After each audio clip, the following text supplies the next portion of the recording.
교도소에서 재소자들을 대상으로 목회하던 미국 목사님이 쓰신 글을 본 적이 있습니다. 교도소에서 목회를 하시다 보니까 사람들이 와서 이제 목사님에게 채플린이죠.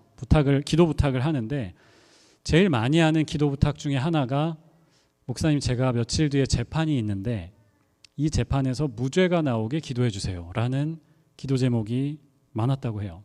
혹은 그 베일이라고 하잖아요. 한국으로 치면 보석이라 그러나요? 가석방이라고 하나요? 재판은 계속 이어지지만 밖으로 나갈 수 있는 거죠. 감옥을 나갈 수 있는. 그래서 그 결정이 나올 수 있게 허가가 될 수 있게 기도해달라는 기도 제목을 많이 받았대요.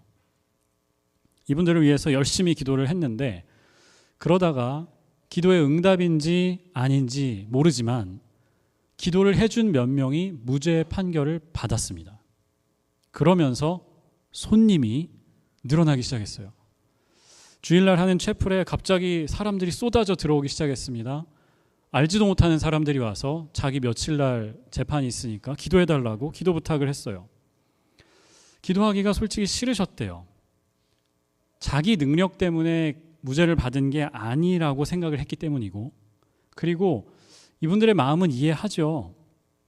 지푸라기라도 잡고 싶은 그 마음으로 기도를 부탁하는 것인데 자기가 마치 무당처럼 그 사람의 삶과 상관없이 무죄 판결만 나오면 된다라고 기도하는 게 너무 부담스러웠다고 하시더라고요. 그런데 그렇게 하다 보니까 모르죠. 인과관계는 모르지만 승률이 낮아지기 시작했습니다. 무죄 판결도 나오고 유죄 판결도 나오고 보석이 허가되기도 하고 거절되기도 했어요. 그러고 나니까 손님들이 뚝 끊긴 거 있죠. 다시 간절히 목사님을 찾던 사람들이 줄어들고 채플에도 주일에 오던 사람들이 숫자가 줄어들었어요. 그런데 이 목사님이 기억에 남는 사람들이 있다고 쓰셨더라고요. 유죄가 나오든 무죄가 나오든 자기 죄를 인정하고 회개한 사람들은 기억에 남는다는 거예요. 거의 모든 이들이 기도를 통해서 재판의 결과를 바꾸려고 했습니다. 재판의 방향을 바꾸려고 했어요. 그런데 어떤 사람들은 기도를 통해서 자기 마음을 바꾸더라는 거죠. 유죄가 나오든 무죄가 나오든 자기가 해를 끼친 그 사람들에게 미안해하고 회개하고 마음이 평안해지는 것을 보셨다고 해요. 오늘 이 질문으로 출발하고 싶습니다. 기도를 한다는 뜻은 우리가 변화를 원한다는 뜻이잖아요. 우리의 상황이 변했으면 좋겠다. 그리고 가급적이면 긍정적인 방향으로 변했으면 좋겠다. 그 마음으로 기도를 하는 거죠. 그런데 우리가 물어야 합니다. 변화를 바라는 그 대상에 우리 자신도 들어있나를 물어야 합니다. 상황도 변해야 하지만 우리도 변해야 하기 때문이죠. 하나님 안에 겸손해져야 하고요. 더 깊은 믿음으로 나아갈 수 있어야 합니다. 우리도 변해야 합니다. 저희 Prayer FAQs라는 설교 시리즈를 계속하고 있습니다. 오늘 4번째 시간이고요. 마지막 시간입니다.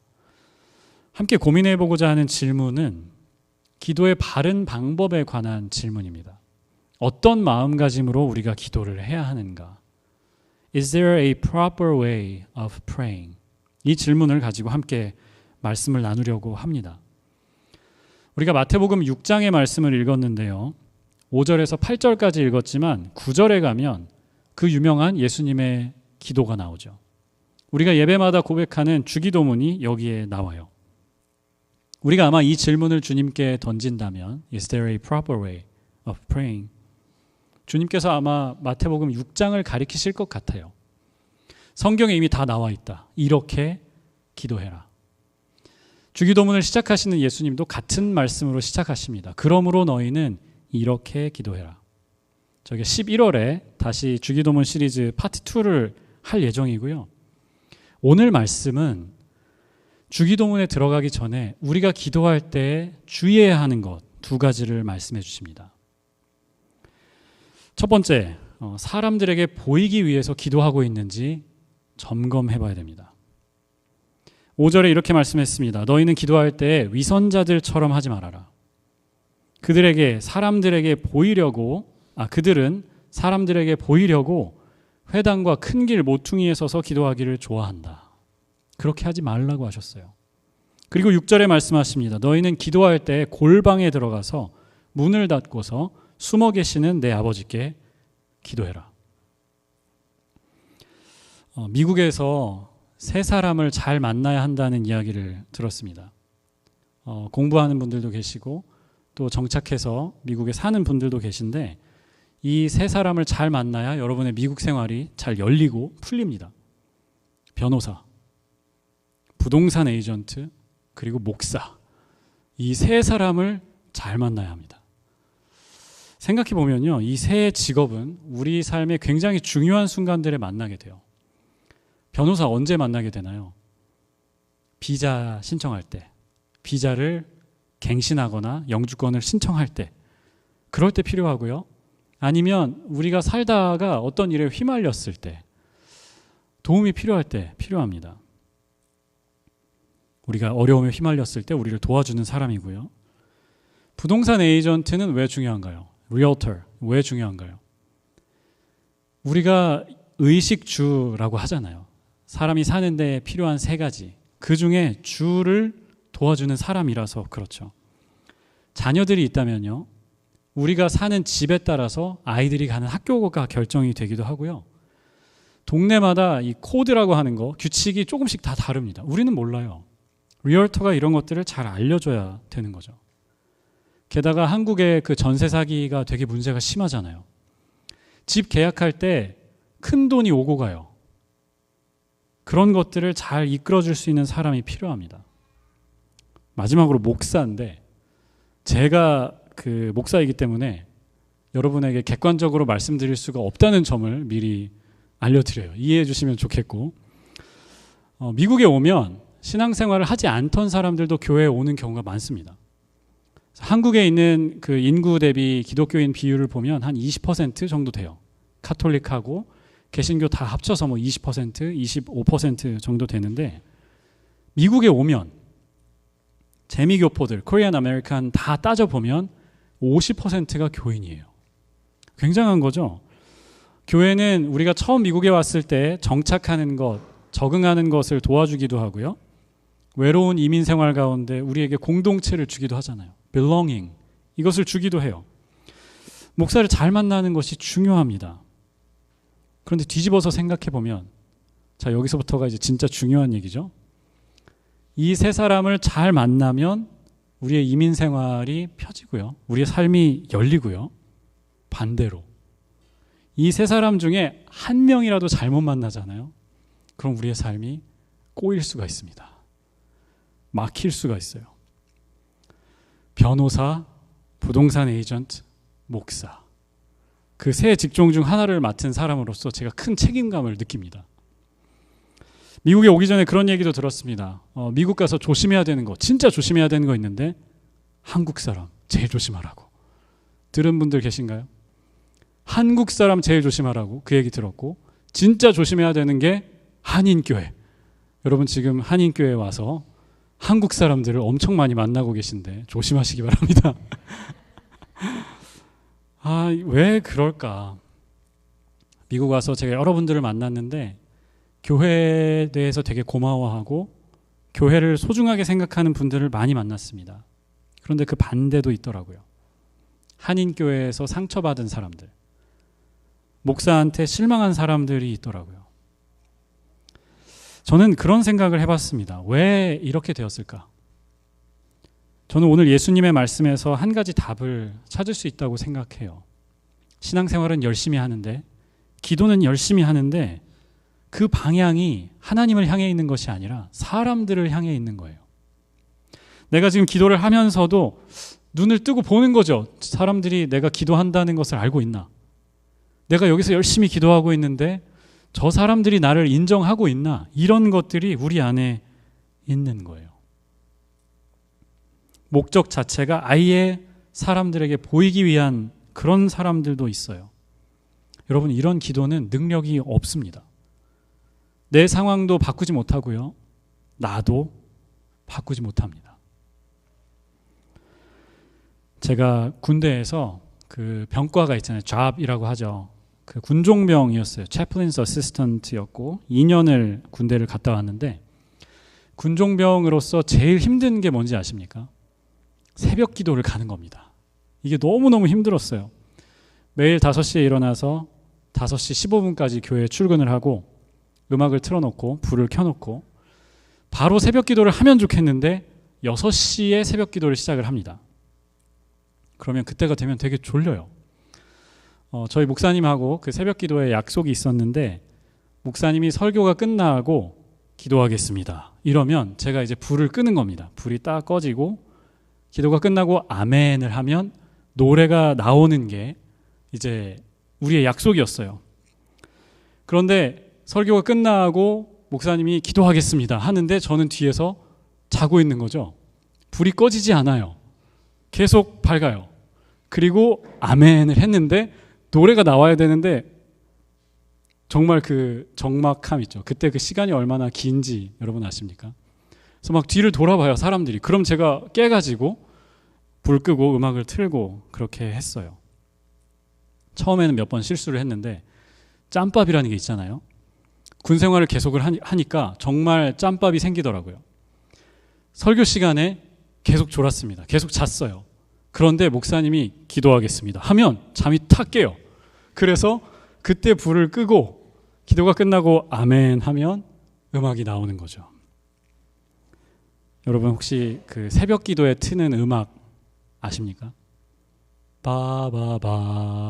바바바 바바바 이런 음악이 있어요.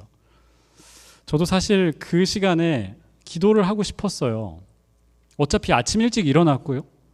교회 왔지 않습니까? 이 시간에 내가 뭘 할까? 그냥 기도를 열심히 좀 해보자.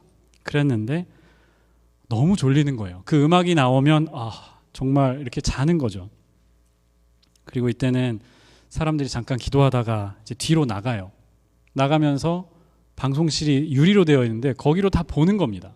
보면은 영락없이 자고 있는 거예요. 이렇게 자고 있고 엎드려서 자고 있고. 교인들이 볼 때 기도하는 모습을 좀 보였으면 좋겠는데 항상 자는 거죠. 그러다가 한 6개월 정도, 1년 정도 지나고 나서 제 군 생활에 위기가 왔습니다. 그리고 제 삶에도 기도해야 될 것들이 생겼어요. 그래서 어떻게 했느냐? 새벽 기도 그 경건한 음악이 끝나고 나면 제가 좋아하는 찬양들이 나오게 그 플레이리스트를 조정을 했습니다. 그래서 바바바 이 노래가 30분 동안 끝나고 나면 빰빰빰빰빰 하면서 큰 소리로 노래가 나오면 제가 이제 일어나서 눈을 비비고 기도를 했어요. 나중에 그 친교하는 시간이 있었는데 저희 목사님하고 교인들 한 5명 이렇게 앉아서 얘기를 하는데 새벽 기도에 관한 이야기가 나왔어요. 그러면서 저희 교인 한 2명이 새벽 기도에 맨날 오는 분들이에요. 그분이 저를 가리키면서 우리 군종병은 나중에 목회를 할 텐데 기도 좀 해야 되는데 새벽에 기도 안 하고 잠만 잔다고 이렇게 놀리시는 거예요. 뭐 할 말이 없죠. 늘 잤으니까요. 그래서 제가 놀랐습니다. 저희 목사님이 그러시더라고요. 이 친구가 우리 교회에서 제일 기도를 많이 하는 사람입니다. 라고 하시더라고요. 나중에 목회를 진짜 잘할 겁니다. 라고 하면 누군가는 아멘을 할 줄 알았는데 그렇게 말씀하시더라고요. 저는 아무도 모른다고 생각했어요. 저는 그냥 교인들에게 잠자는 사람으로 찍혀 있다고 생각했어요. 그런데 목사님은 아시더라고요. 한두 번 뭔가 힘든 일이 있구나. 그게 아니고 1달, 2달 계속 그렇게 기도하는 모습을 보신 거죠. 오늘 예수님이 이렇게 말씀하셨습니다. 너희는 기도할 때 위선자들처럼 하지 말고 골방에 들어가서 문을 닫고 숨어 계시는 아버지께 기도해라. 여기에 이어지는 예수님의 말씀을 여러분 기억하시기 바랍니다. 그리하면 숨어서 보시는 너희 아버지께서 갚아주신다. 여기 숨어 계시다라는 표현이 우리의 기도를 피해서 하나님께서 도망가고 계신다 이런 표현이 아닙니다. 하나님은 사람이 많은 곳에서 사람들을 의식하면서 드리는 기도도 받으시지만 하나님께 집중하는 그 시간, 숨어 계신 것 같은 주님을 찾아가는 그 시간에 드리는 기도를 기뻐하신다. 저는 그렇게 읽어요. 그 기도의 시간이 우리를 변화시키는 줄 믿습니다. 떨어져서 다른 사람들을 의식하지 않고 우리의 정신을 하나님께 집중하면서 드리는 그 기도, 우리를 바꾸는 기도인 줄 믿습니다. 기도하면서 주의해야 하는 두 번째는 7절에 나옵니다. 너희는 기도할 때 이방 사람들처럼 빈말을 되풀이하지 말아라. 그들은 말을 많이 해야만 들어주시는 줄로 생각한다. 저는 이 7절을 읽으면서 임재범 씨가 부른 고해라는 노래가 생각이 났습니다. 여러분 아시나요? 이제 저희 세대한테는 이 노래가 어떤 노래냐면 남자들이 노래방에 가서 부르냐 못 부르냐 이래가지고 저 사람이 노래를 좀 한다 못한다를 가르는 그런 이제 기준이 되는 노래였어요. 이 노래가 이렇게 됩니다. 제가 감히 이 노래를 부를 수는 없고 가사만 오늘은 알려드릴게요. 어디에 있나요? 제 얘기 정말 들리시나요? 그리고 어떻게 되나요? 그럼 피 흘리는 가엾은 제 사랑은 알고 계시나요? 이해하시겠어요? 어디에 계세요? 하나님 정말 제 얘기를 듣고 계시나요? 피 흘리는 가엾은 제 마음을 주님 알고 계신가요? 우리가 기도할 때 때때로 이렇게 생각해요. 주님 정말 제 기도를 듣고 계시긴 한 건가요? 제 기도가 벽을 치고 돌아오는 것 같은데 하나님 알고 계시긴 한 건가요? 예수님은 이렇게 기도하지 말라고 하십니다. 그리고 이렇게 말씀하시죠. 우리가 구하기 전부터 우리가 필요한 것을 하나님은 알고 계신다. 하나님이 알아서 다 듣고 계시는데 말하기 전부터 알고 계시는데 우리가 오버하면 안 된다라는 거죠. 바꿔 말하면 하나님을 신뢰하라는 말씀입니다. 기도라는 게 하나님을 의지하는 거라고 말씀드렸잖아요. 하나님이 우리에게 가장 좋은 것을 주신다고 믿는 거죠. 보이지 않고 느낄 수 없는 그때에도 하나님이 우리 가운데 일하고 계신다는 것을 믿어야 하는 거죠. 그게 기도니까요. 한국에 그 두산 베어스라는 야구팀이 있습니다. 서울을 연고로 하는 팀이죠. 두산 팬이 혹시 계신가요? 제가 1부에 물어봤는데 한 명도 없더라고요. 여기 2부에도 두산 팬이 없군요. 네. 2014년에 두산에 감독이 새로 왔습니다. 송일수 감독. 혹시 기억하실지 모르겠지만 이분이 그 제일 한인이에요. 자이니치세요. 이름은 한국 이름인데 일본에 태어나서 일본에서 평생 산 사실은 일본인이죠. 그러다 보니까 한국어를 거의 못하세요. 일본인 감독이 왔습니다. 선수들하고 잘 소통이 안 되는 거죠. 그래서 투수 교체를 할 때 그 마운드에 투수가 가만히 있고 감독이 올라가 가지고 뭐 이런 무슨 말을 하는지 우리는 알 수가 없죠. 그렇죠? 카메라로 그냥 나오고 하는데 너 더 던질 수 있겠냐? 바꿀까? 뭐 이런 얘기를 하겠죠. 보통은 감독이나 투수 코치가 올라가서 이야기를 하는데 이 송일수 감독이 가면 막 통역을 해야 되니까 떼거리로 올라가서 투수랑 이야기를 하는 거예요. 게다가 이때 두산에 마야라는 용병이 있었습니다. 남미에서 온 사람이었어요. 그러니까 이 사람은 스페니쉬를 하는 사람인데 일본인 감독하고 소통이 안 되는 거죠. 그래서 어떻게 했냐면 마야가 이제 한참 던지다가 감독이 올라가요. 그러면 감독의 일본어를 한국어로 통역하는 사람, 투수 코치, 그리고 투수 코치의 한국어를 영어로 통역하는 사람, 그 영어를 스페니쉬로 통역하는 사람이 5명이 우르르 마운드에 올라가요. 이런 거죠. 감독이 올라가서 다이조부 괜찮냐고 물어봐요. Are you okay? 그렇죠? 다이조부.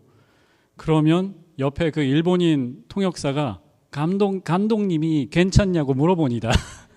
이러면 투수가 마야 괜찮아? 더 던질 수 있겠어? 이러면 영어로 하는 사람이 Are you okay? 그러면 용병의 친구가 있었어요. 그러니까 영어랑 스페니쉬를 할 수 있는 사람. 그 사람이 Are you okay를 듣고 Estás bien. 그러면 이제 마야가 Estoy bien. 하면 다시 그 체인을 따라서 다시 일본인 감독에게 오는 거죠. 팀이 잘 되었을까요? 안 되었을까요? 잘 안 됐어요. 소통이 안 되는데 무슨 야구를 하겠어요. 슬픈 게 있는데 우리가 기도에 대해서 이렇게 생각할 때가 있어요.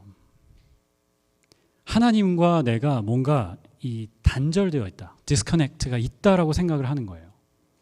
내가 말씀을 드리면, 기도를 하면 하나님이 들으시고 하나님의 뜻을 내게 알려주신다, 이게 아니라 기도는 하는데 뭔가 그냥 쳐서 돌아오는 느낌. 내가 그 자리에 혼자 앉아 있는 것 같은 느낌이 들 때가 있어요. 단절된 것 같으니까, 그 마음이 있으니까 기도하러 앉아서 어떻습니까? 외로워요. 두려워요. 지금 이 기도의 시간이 너무 아까울 때가 있어요. 내가 지금 뭐 하고 있는 거지? 이게 무슨 의미가 있나? 이런 생각이 들 때가 있어요. 마음이 걱정이 돼서 마음이 복잡해가지고 기도의 자리에 앉았는데 오히려 더 복잡해지는 겁니다. 하나님이 정말 내 기도를 듣고 계신가? 그러면 어떻게 되는지 아십니까? 기도하면서 말이 많아집니다. 똑같은 말을 계속하게 됩니다. 하나님이 못 들으신 것 같으니까 다시 하고 다시 하고 다시 하는 거죠.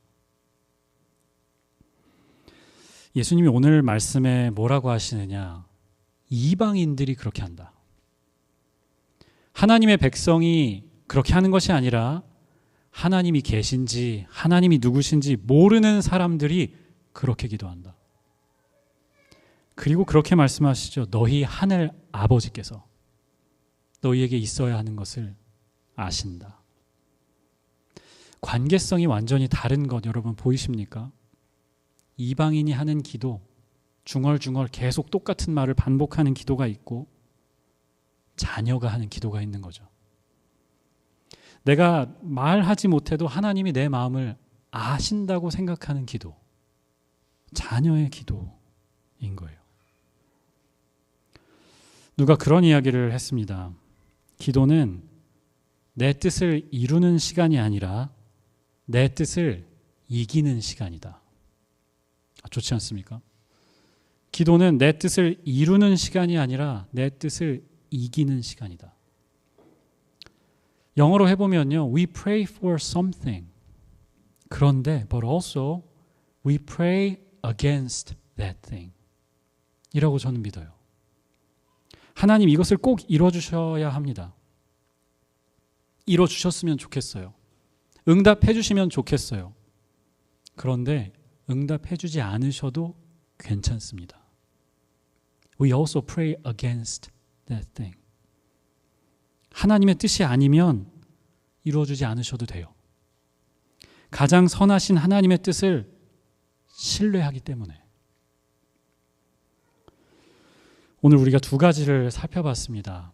다른 사람에 보이기 위해서 하는 기도, 그리고 똑같은 말을 계속 반복하는 기도. 저는 이 두 가지가 사실은 하나라고 생각해요. 하나님께 집중하지 못하는 기도입니다. 사람들에게 집중하고 나에게 집중하고 내가 가진 불안이나 두려움에 집중하는 것. 그러나 기도는 하나님께 집중하는 것입니다. 그리고 그 기도가 우리를 변화시키는 줄 믿습니다. 사랑하는 여러분, 우리가 기도하는 하나님은 너무나 크신 분이세요. 너무나 크신 분이세요. 그분에게 집중하는 기도의 자리가 되기를 소망합니다. 그리고 그분이 우리를 변화시키시고 우리의 삶에 역사하고 계심을 믿고 기도하는 저와 여러분이 되기를 주님의 이름으로 축복합니다. 기도하겠습니다.